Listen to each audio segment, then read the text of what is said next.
Hi there, this is Lisa Norton from Material Girlfriends, and today we're going to be working on Summer Month 2 apple blocks. So this block is paper pieced, and I really enjoy paper piecing, and I hope that if you've done paper piecing before and it's been a frustration to you, watching this video may give you some helpful tips on how to make things easier for yourself. Or if this is the first time you've ever done paper piecing, I hope you fall in love with the technique. I find it to be accurate and fun to do. So the first thing that you're going to do is you're going to make 5 copies of Summer Page 6. And I like using Carol Doakes foundation paper. It's really just newsprint cut to 8.5 by 11 sheets. But the reason I like the Carol Doakes foundation paper is it's easy to sew through and easy to tear away. So, but you can use regular old copy paper if you've never done paper piecing before and you just want to give it a try. It's just sometimes comes apart with little itty bitty pieces, but it'll work for you just fine. So when you make your copies, just be sure that your copies are at 100% size. After you've made your copy, compare it to your original to make sure that it is accurate. Our next step is I just like to cut away all that extra paper. But you're not going to cut on this outside line. Be sure to leave yourself a little bit of space. After you've cut away that extra paper, our next step is to draw the lines on the back. Now, when we draw the lines on the back, basically I just flip it over on a light tablet. You can use a window, doesn't matter, but just really quick, you're going to draw your lines and you're going to write your numbers. And basically the reason we're doing this is to position the fabric. We're not going to sew on these drawn lines. We're going to be flipping the paper over and actually sewing on the printed lines. But having drawn lines actually helps us position. So we're not going to need this anymore. So let's get that out of our way. So the fabrics that you'll have cut, you're going to cut 2 of this beautiful red. And then we've got this beautiful red, and we're also going to make a green apple. And then you're going to have some longer pieces, longer rectangle or shorter rectangles, and then 2 different sizes of the triangles. So what color apples should we start with? Do you want a red one or do you want a green one? Red one? You want to do a red? This red? That red would be great. This red is beautiful. It's going to make a gorgeous apple. So when you position your first piece of fabric, you're going to position it right side up. Now, with batiks, especially this lovely Marcus fabric I'm working with, I can't tell what's right side and what's wrong side. Usually, if you can tell if one side is slightly more faded than the other, we would call that the wrong side. But piece number 1 is always right side up. And we're going to position it right on top of number 1, but you know, it's kind of hard to tell. So we're just going to make sure it's centered, and I'm going to stick a pin in it. Now our next piece to sew is number 2. Now in our diagram, number 2 is one of those background triangles. So our background triangle would use is one of the smaller ones, but you're like, what the heck? How do I sew this? So this is what I like to do. I like to pre-cut my 1/4 inch seam. It makes positioning so much easier. So we're going to flip our paper over. We're going to find the line between 1 and 2. Use a pretty piece of cardstock or postcard. You're going to line your cardstock up with that line. Fold it over. I like to use an 1/4 ruler. It has this nice lip right at that 1/4 inch, and so when you slide it up against that postcard, it grips it quite nicely, and then you just do your 1/4 inch cut. If you don't have an 1/4 inch ruler, not a problem. You can use a regular ruler. You would just line the lines of your ruler 1/4 of an inch along that fold. Now, since I have an 1/4 inch ruler, I'm going to go ahead and use it. The next is going to pre-cut that corner. We're just going to throw that away. So now our corner, our 1/4 inch seam is now pre-cut for us and ready to sew. So when we flip it over, we can see how this is going to get sewn on. We're just going to put it right sides together. Now granted, this gray, you can't really tell what's the right side or not. So lucky for us, we won't make that mistake of putting it wrong sides together. So we're going to put right sides together. I'm going to stick one more pin in it. Out of the way though. And now I'm going to sew. So when I sew, I flip the paper over, I find my line, and we're really just sewing from that point to that point. And I like using a smaller stitch length, like a 1.5 or a 1.8, at least a 2. If you're new to paper piecing, a 2 is easier to seam rip, so I'd recommend a 2. Let me get this pulled out.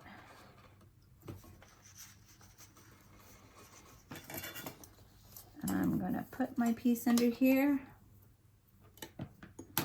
Thank you, Lo.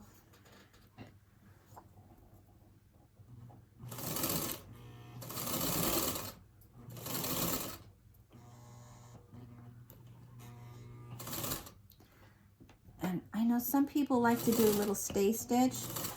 This little featherweight doesn't do a little stay stitch really easily. It's not necessary to do a stay stitch, but it is convenient. So if you have a machine that can automatically do a stay stitch, great, turn on that feature. Okay, now that I sewed that, we can flip it over and we can see it is going to nicely cover our space. And it's always very important, here, let's move our apple pieces over. There we go. To give it a little press, to make sure it's nice and flat. Oops. I wiggled my iron. There we go. It's nice and flat. We're ready to sew on our next piece. So we flip it over, we find number 3. Well, hard to tell where we're going to put number 3, so let's pre-trim our corner.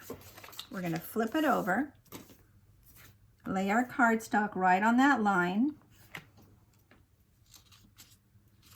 fold it back, put on our add a 1/4 inch ruler, trim that away.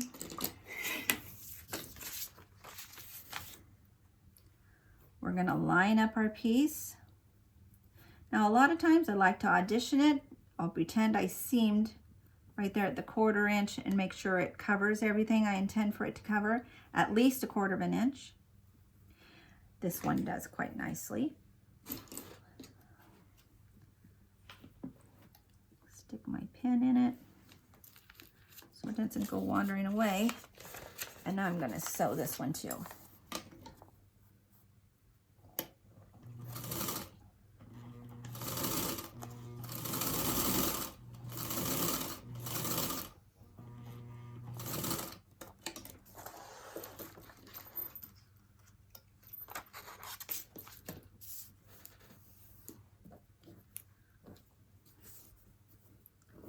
That's going to cover quite nicely, so I'm going to give it a little press. Our next is number 4. Use the card, fold it back,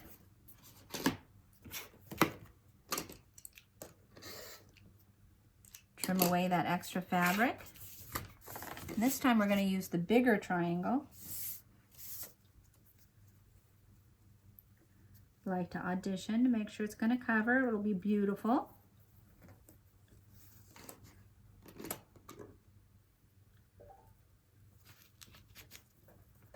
That quick sew.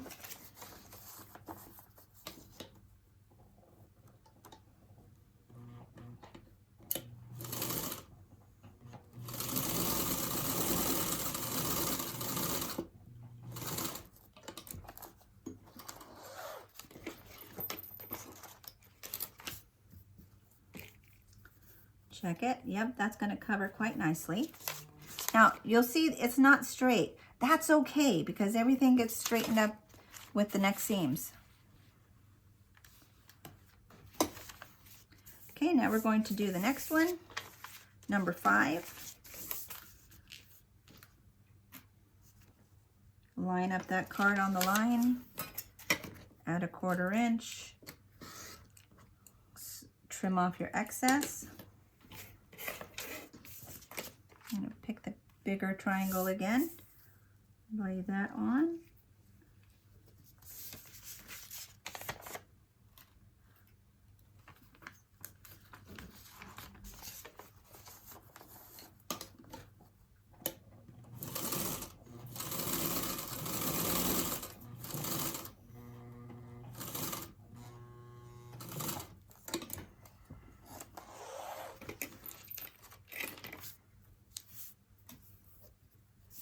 Look how nice my apple is looking. Okay, I know it looks a little funny looking, but it's getting there. So now we flip it over. We've done 2, 3, 4, 5, 6 is next. So you're gonna lay the card on that line between the apple and number 6. And use your add a 1/4 inch ruler. Trim that away. And now we're going to use our smaller rectangle.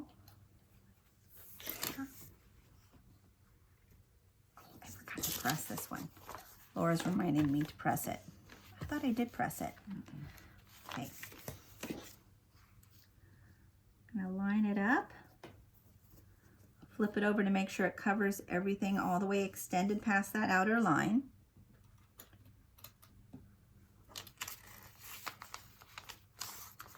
Okay, now we're going to sew just on the line. We won't go beyond that, beyond our lines here.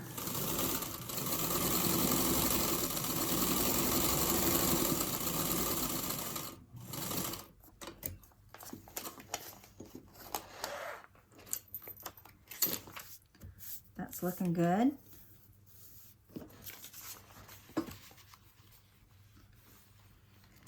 Okay, so after 6 is number 7. So flip it over, find number 7 line. By the way, this little line here is just for positioning that leaf when we get to that at the end. We won't actually be sewing that in the paper piecing portion.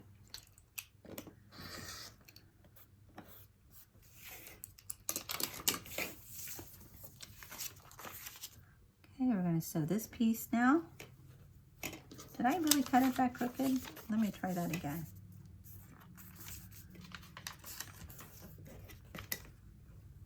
Oh, I did. Look how crooked that was. That's a little better.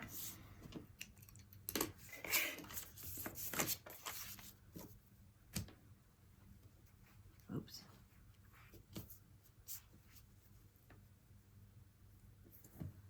Okay, that's going to extend past those lines. And if I audition the sew, it's going to extend up to beyond that line up there. Oh, let me stick a pin in it so it doesn't wander off.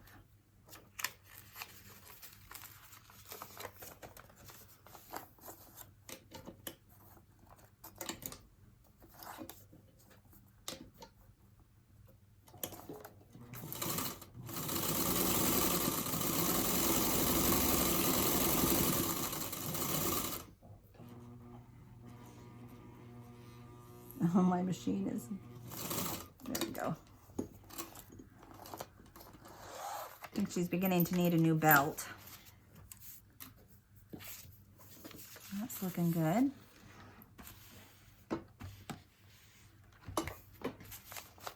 Okay, so we have 6 and 7. Our next number is 8. So we're going to put the card on that line and fold it back. Put your add a 1/4 inch ruler. Now obviously my ruler is not quite long enough, not a problem. We'll just slide it down. There you go. I'm going to sew the longer piece, making sure we're at least a 1/4 inch beyond those outside lines.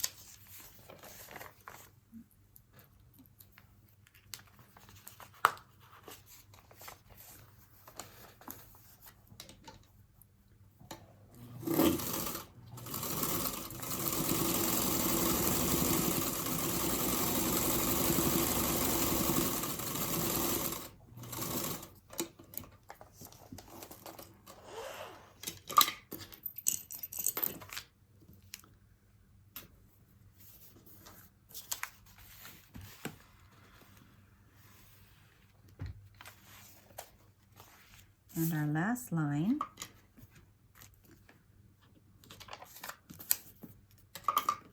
Oop, look what I did. Always remember to close your blade. If you forget, you're gonna cut yourself.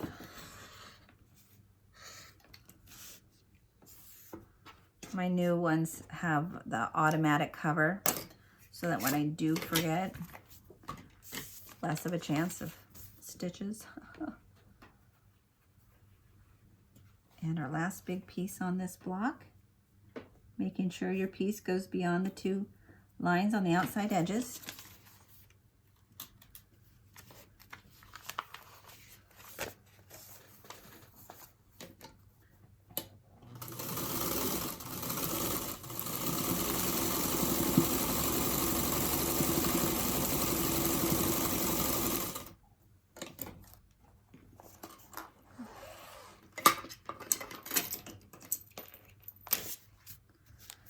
Yay, look at that. What a pretty apple. Okay, our last step is to now trim on the outside lines. Will you hand me that square, Laura? So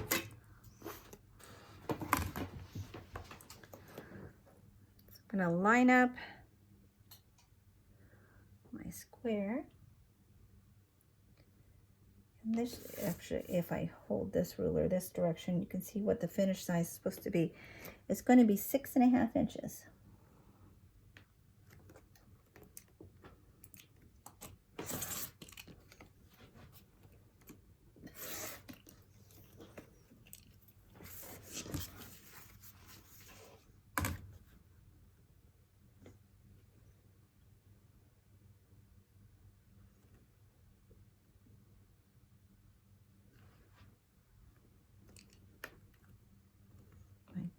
Getting it on just right. Okay. Trying to keep my head out from underneath the camera. All right, there you go.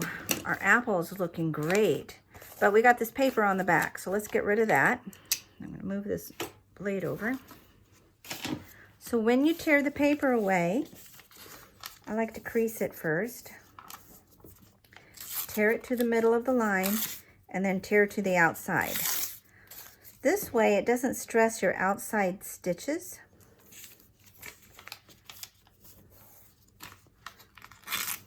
Oop. And that's just as easy as that gets. So I'm going to continue to do that with the other pieces, but for time's sake, we're going to show you for the leaf. So we've got our leaves. We copied ours on that wonderful fusible applique paper. We've trimmed it out, and I just need a positioning sheet. Now I could get my light tablet back out if I wanted to, but I probably can figure out where the position of this goes. Okay, we're going to put it in the position and then press it down. But just a note for the green apple, the leaf actually goes the opposite direction. You can see that in the diagram at the top. And then once that is fused down, you're just going to stitch it with a blanket stitch. So I won't fuse it down just yet because I still have my paper on, but there you go. Wasn't that paper piece fun? And not too tough either. So thanks for joining with us today.